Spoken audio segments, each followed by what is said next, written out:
Mungus TX 2012. So nabili ito 2013. So bali 11 years na siya. Mas ngayon ay 2024. Bago na kanyang saddle. DDK R305. Mountain Peak seat post. Tupik yung kanyang bottle cake. Sipal insulated na water bottle. Dati ano lang ngayon yung mga 150 pero mas mga 12 insulated. Kasi malamig tubig, hindi basta-basta nawawala yung lamig niya. Meron tayong Rock Bros tube bag. Ayan, Katay, hindi ko lang ma-brand ito eh.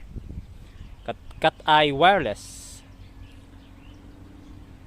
Tapos yung kanyang ano, stock pa yung kanyang shock. Ito, Weapon Savage. Yung kanyang pedal. Nagpalit na rin tayo. Yung kanyang chain.